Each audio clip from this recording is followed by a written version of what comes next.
Lijep pozdrav svima. Evo Ivan je danas opet s vama. U petak sam odabrao jednu utakmicu Hrvatske lige između Cibalije i Rijeke koja se još nije odigrala, ali nedjelja je bogata sportskim događajima pa sam odlučio danas snimiti još jedan video i donijeti tip na utakmicu Francuske lige između Monaka i Paris Saint-Germaina. Radi se o pravom derbiju Francuske lige, drugi protiv prvoga. Prvi je Pariz, drugi je Monako, nadalje Monako je aktualni prvak, Pariz je prošle sezone završio drugi, tako da se radi o utakmici koja bi čak mogla odlučiti i o naslovu prvaka, jako praktički svi znamo tko će francuski prvak ove godine biti. Monako jest danas domaćin, ali Monako u susret ne ulazi u najboljoj formi. Momčad iz Kneževine prošlo je kolo remizirala kod Amiena, čime je zaostala 6 bodova za Parizom i znači danas ukoliko izgubi to će biti minus od 9 bodova, što je praktički nenadoknadivo.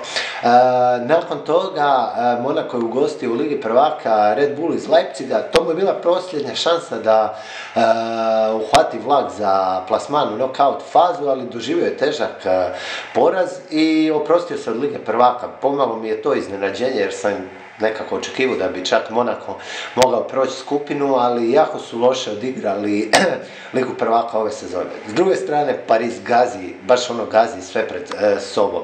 U zadnjih 5 utakmica, znači u Ligi prvaka i u prvenstvu zabili su 24 gola, skoro 5 golova po utakmici. U zadnjoj utakmici u Ligi prvaka Celtic im je zabio na početku gol za 1-0, onda su valjda poludjeli radi toga i do kraja Škotima natrpali 7 komada. Nezaustavljivo mi djeluje taj Pariz, ovaj njihov napad sa Mbappeom, Neymarom i Cavanijem je nezaustavljiv, oni su popunjeni na svim pozicijama i većina utakmica ovisi samo o njima. Da, dogodit će im se situacija kao kod Montpelliera, možda im je nedostajalo, kad su odigrali 0-0, možda im je tamo nedostajalo malo motivacije, domaćin je odigrao bunker, ali kad su ozbiljne utakmice i oni su potpuno našpanani i igraju punom snagom. Dakle, tip se sam nameće za ovu utakmicu, a on je pobjeda Paris Saint-Germaina.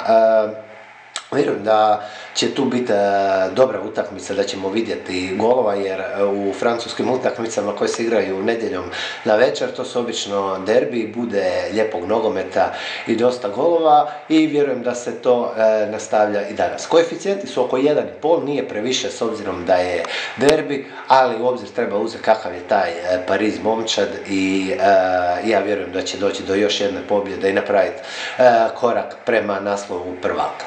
Evo, toliko od mene. Pozivam vas svih da nas pratite na Fejsu i na našim stranicama i da se pretplatite na naš YouTube kanal. Lijep pozdrav!